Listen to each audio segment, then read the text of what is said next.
بسم اللہ الرحمن الرحیم۔ محترم سامعین، ناظرین و ویورز، السلام علیکم ورحمۃ اللہ وبرکاتہ۔ امید ہے کہ اللہ تعالیٰ کے فضل و کرم سے خیریت سے ہوں گے۔ اللہ تعالیٰ آپ کو، آپ کے اہل خانہ کو ہمیشہ اپنے حفظ و امان میں رکھے، آباد رکھے، خوش رکھے، شاد باز رکھے، آمین۔ راہ ہدایت و نجات کے سلسلے کا بلاغ درس قرآن کا آغاز کرتے ہیں۔ مدرس ہیں جناب قاری حافظ مولانا محمد اقبال صاحب، خطیب جامعہ مسجد نگینہ انصاریہ شیخ ہوگا۔ اگر آپ شروع کرنے سے پہلے گزارش ہے کہ اگر آپ نے ابھی تک میرے یوٹیوب چینل کو سبسکرائب نہیں کیا، سبسکرائب کر لیں اور ساتھ لگی بیل آئیکن کو ضرور پریس کیجیے گا تاکہ آنے والے ایسے روحانی اور قرآنی ولاگ جو سراسر باعث خیر، باعث برکت اور باعث ثواب ہیں وہ آپ اور دوستوں تک باقاعدہ اور بروقت پہنچتے رہیں۔ شروع کرتے ہیں درس قرآن۔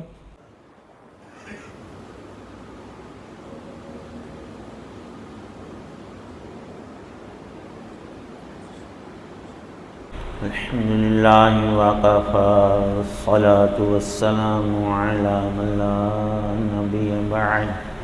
اما بعد فاعوذ باللہ من الشیطان الرجیم، بسم اللہ الرحمن الرحیم۔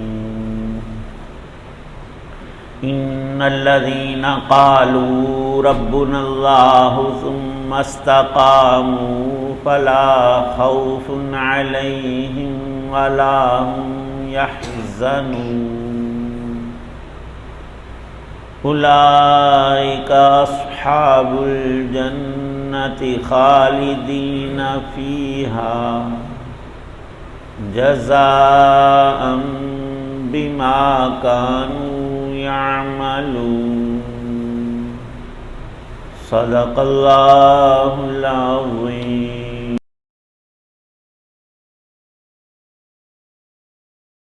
یقیناً جن لوگوں نے یہ کہہ دیا ہے کہ ہمارا رب اللہ ہے، پھر وہ اس پر ثابت قدم رہے تو ان پر نہ کوئی خوف طاری ہوگا اور نہ وہ غمگین ہوں گے۔ وہ جنت والے لوگ ہیں جو ہمیشہ اس میں رہیں گے، یہ ان اعمال کا بدلہ ہوگا جو وہ کیا کرتے تھے۔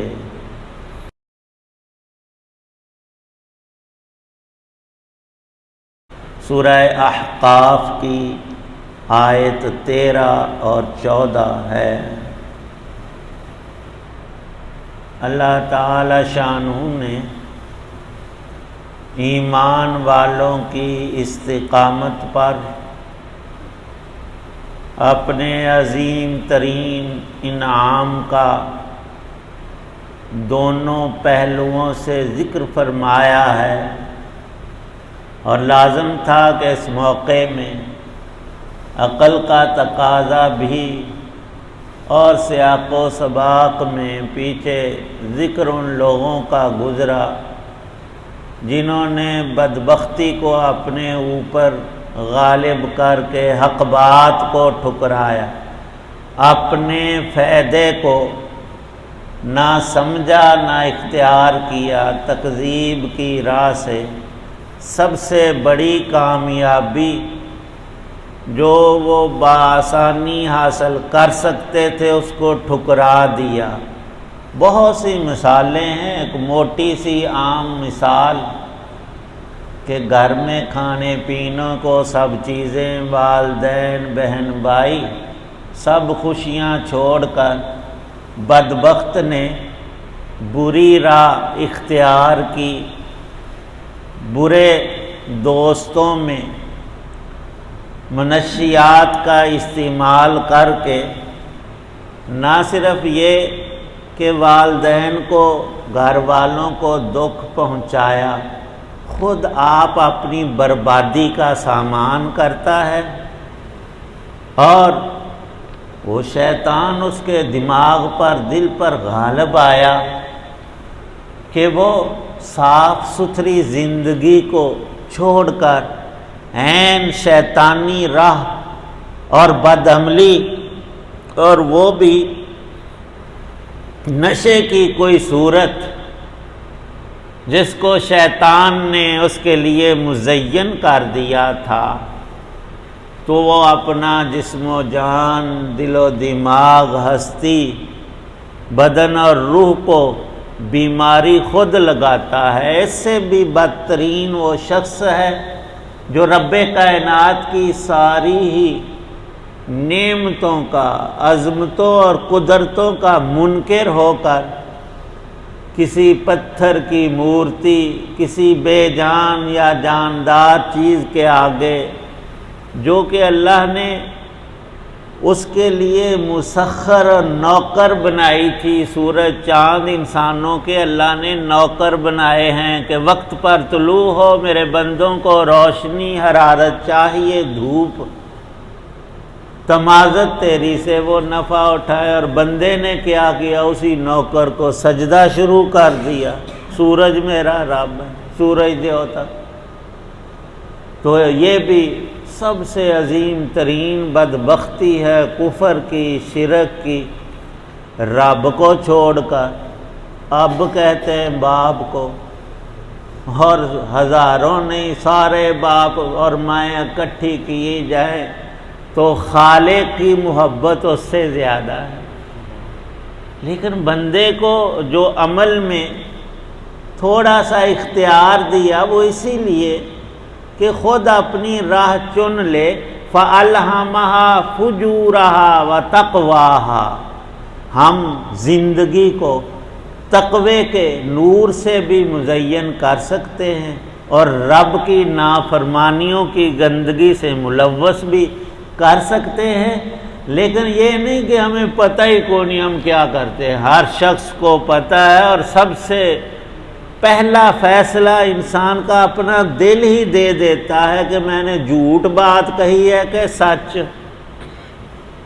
میں حق بات کو اختیار کر رہا ہوں یا باطل کے پیچھے دوڑ رہا ہوں۔ فرمایا کہ جن لوگوں کو توفیق الہی میسر آئی، حق کو قبول کیا، اللہ کی کتاب پر، اس کے سچے نبی صلی اللہ علیہ وسلم پر، اللہ کی ذات و صفات پر پختہ یقین حاصل ہوا، جس کو ایمان کہا جاتا ہے۔ سب انسانوں کا ایمان ایک درجے کا نہیں، کچھ کا تو اتنا ایمان ہے، اتنا زیادہ قوت والا، عجیب فرمان ہے۔ سیدنا علی المرتضیٰ رضی اللہ تعالی عنہ فرماتے تھے کہ اگر اللہ پاک سارے پردے ہٹا کر جنت اور دوزخ کو میری آنکھوں کے سامنے کر دے اور میں ان کو عیاناً آنکھوں سے دیکھ لوں، تو میرے یقین میں بڑھوتری نہیں ہوگی، پہلے ہی اتنا پکا ہے جیسے کوئی چیز دیکھی ہوئی ہو۔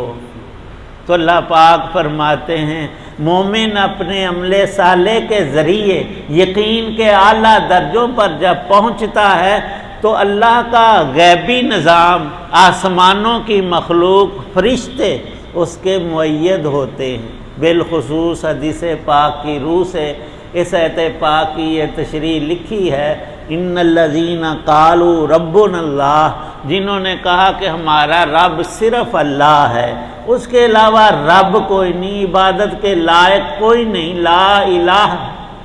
اور الا اللہ۔ تو فرمایا ثم استقاموا، پھر شرط یہ ہے کہ ایمان کے تقاضے پر عمل بھی کرے، نیک اعمال، نماز، روزہ، لین دین، معاملات، اخلاقیات میں۔ ہم تو صرف دین نماز کا نا، ہاں یہ بہت بڑا بنیادی حصہ ہے دین کا، لیکن 4 حصوں میں سے ایک حصہ عبادات ہے اور 3 حصوں میں بندوں کے حقوق ہے، جہاں اکثر ہم نماز پڑھ کر بھی ڈنڈی مارتے ہیں۔ موٹا سا ایک مسئلہ ہے وراثت کا،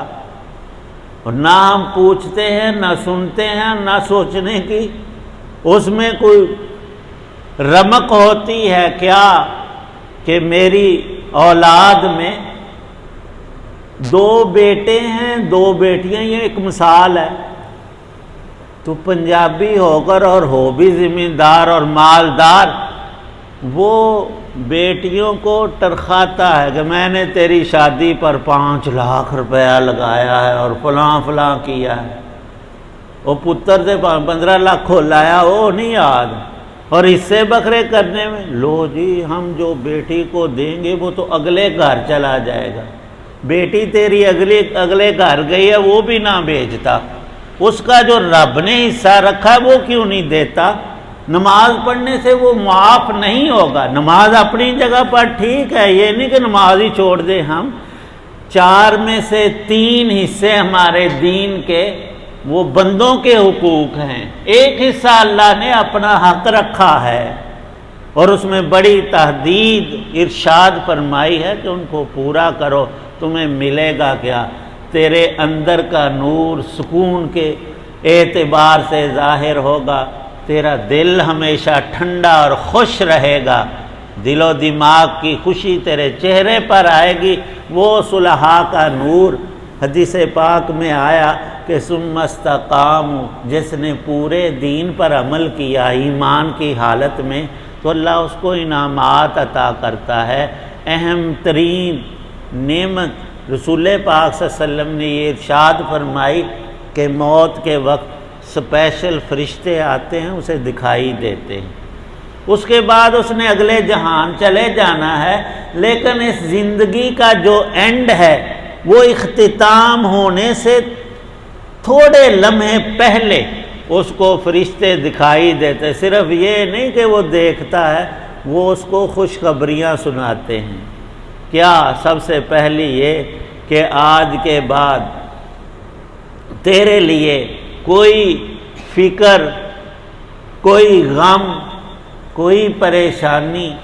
آئندہ کا کوئی خطرہ نہیں، دنیا میں جو وقت گزرنا تھا وہ ہو گیا تیرا ختم، اب آئندہ کے لیے تو یہ ایمان اور نیک عمل کی برکت دیکھ لے گا جو اللہ کے سچے رسول صلی اللہ علیہ وسلم نے اللہ کے وعدے بتائے تھے، وہ اب پورے ہونے ہیں۔ وہ یہی ہیں کہ لا خوف علیہم ولا ہم یحزنون، کوئی فکر اور غم اور پریشانی اور آئندہ کے لیے کوئی خطرہ تیرے لیے نہیں، نہ اب موت کے وقت کہ تیرا خاتمہ ایمان پر ہو رہا ہے، یہ کامیابی سب سے بڑی۔ قبر میں بھی تیرے لیے عذاب نہیں بلکہ ثواب اور جنت کی کچھ صورتیں تجھے مہیا ہوں گی، اور جب تو حشر میں اٹھایا جائے گا تیرا رب تجھے اٹھائے گا، تو پڑھا کرتا تھا نماز میں بھی سبحان ربی العظیم اور سبحان ربی الاعلی اور الحمدللہ رب العالمین۔ عجیب واقعہ لکھا ہے، رابعہ بصریہ رحمہ اللہ وفات پا گئی، بہت بڑی اللہ والی تھی، خواب میں کسی نے دیکھا، پوچھا کہ کیا مسئلہ ہوا قبر میں؟ فرمانے لگی کہ فرشتوں نے مجھ سے پوچھا کہ تیرا رب کون ہے، تو میں نے ان کو یہ جواب دیا کہ جس کو میں ساری زندگی رب سمجھ کر پوجتی رہی وہی میرا رب ہے، کیا میں تھوڑا سا زمین کے اندر آ کر اس رب کو بھول جاؤں گی؟ کبھی ایسا نہیں۔ تو یہ جو رب کا لفظ ہے بڑی ہی عظمتوں اور شانوں والا، اور شان ربوبیت کو یہاں بھی ارشاد فرمایا ہے، قبر میں محشر میں ان لوگوں کے لیے کوئی خوف، خطرہ، غم، حزن پھر رہتا نہیں، بلکہ یہاں تک لکھا ہے کہ اللہ کے نیک بندے جو سب احکامات کو پورا کرنے والے، ان کا معاملہ عام مسلمانوں سے بڑھ کر یہ بھی ہے کہ اللہ کے فرشتے رحمت کے ان کے دل پر الہام کرتے ہیں نیکی کا، جیسے برے لوگوں کے دل میں شرارتیں پیدا ہوتی ہیں، فلاں کو ایذا دو، فلاں کا مال چھین کر گل چھڑے اڑا لو، لیکن انجام پر نظر نہیں جاتی، شیطان کہتا ہے مر گئے، ختم ہو گئے، 4 دن موج میں اللہ کر لے۔ تو وہ تو کفر کی بات ہے۔ جو شیاطین وسوسے ڈالتے ہیں بندوں کے قلوب میں، تو اس کے بالمقابل نیکی کرنے پر بشارتیں آتی ہیں، الہام اور صحیح رہنمائی فرشتوں کے ذریعے بھی کی جاتی ہے۔ اگرچہ تام رہنمائی قرآن پاک میں موجود ہے، حضرت رسول پاک صلی اللہ علیہ وسلم کے ارشادات فرامین عالیہ اور آپ کی مبارک زندگی سیرت طیبہ میں بھی یہ سارے پھول کھلے ہوئے ہیں اور نکھرے ہوئے، اور ان کی آب و تاب ہمیشہ ایک جیسی سدا بہار۔ اللہ پاک ہم سب کو استقامت عطا فرمائے۔ الحمدللہ رب العالمین والصلاة والسلام علی رسولہ النبی الکریم، اللہم صلی علی سیدنا محمد وآلہ بقدر حسنہ وجمالہ، اللہم اجعل القرآن ربیع قلوبنا ونور صدورنا۔ یا اللہ پاک ہمارے سب گناہ معاف فرما، نیک اعمال قبول فرما، بیماروں کو تندرستی عطا فرما، ہم سب کی پریشانیوں کو دور فرما، دین دنیا کی خیر برکت اور رحمت نصیب فرما، شان ربوبیت کے سارے انوارات عطا فرما۔ یا اللہ پاک جن نیک بخت انسانوں کا تذکرہ آپ نے فرمایا، ہم سب کو انہی میں شامل اور استقامت دین اور ایمان پر عطا فرما۔ یا اللہ پاک جتنے حضرات دعا میں موجود ہیں سب کی نیک دعاؤں کو قبول فرما، اور جو اہل ایمان دنیا سے چلے گئے، خاص کر ہم سب کے والدین میں سے اعزاء اہل تعلق ہمارے دینی دنیاوی محسنین، سب کی بخشش فرما، ان کی قبروں کو جنت کا باغ دو، موت سے پہلے ہمیں تیاری کی توفیق عنایت فرما۔ صلی اللہ تعالی علی خیر خلقہ محمد وعلی آلہ واصحابہ واہل بیتہ اجمعین، آمین برحمتک یا رب۔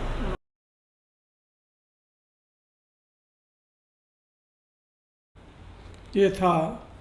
آج کا راہ ہدایت و نجات کے سلسلے کا ولاگ درس قرآن، جس میں آج سورہ الاعراف کی آیات مبارکہ 13 اور 14 کی تلاوت، ترجمہ اور تفسیر بیان کی گئی۔ ولاگ ختم کرنے سے پہلے آپ سے پھر ایک دفعہ گزارش ہے کہ اگر آپ نے ابھی تک میرے یوٹیوب چینل کو سبسکرائب نہیں کیا تو سبسکرائب کر کے بیل آئیکن کو ضرور پریس کیجیے گا، تاکہ آنے والے ایسے روحانی اور قرآنی ولاگ جو سراسر باعث خیر، باعث برکت اور باعث ثواب ہیں، وہ نہ صرف آپ بلکہ دوستوں تک باقاعدہ اور بروقت پہنچ رہے ہیں۔ اللہ تعالیٰ آپ کا حامی و ناصر ہو۔ اللہ تعالیٰ آپ کو، آپ کے اہل خانہ کو ہمیشہ اپنے حفظ و امان میں رکھے، آمین۔ اپنا بہت خیال رکھیے گا، اپنی دعاؤں میں پاک وطن، والدین، آباء و اجداد، اعزاء و اقارب، دوستوں احباب کے علاوہ اس ناچیز کو بھی ان میں شامل فرمائیں تو انتہائی شکر گزار ہوں گا۔ اسی پر آج کا یہ ولاگ ختم کرتا ہوں۔ السلام علیکم ورحمۃ اللہ وبرکاتہ۔ پاکستان زندہ باد۔ اللہ حافظ۔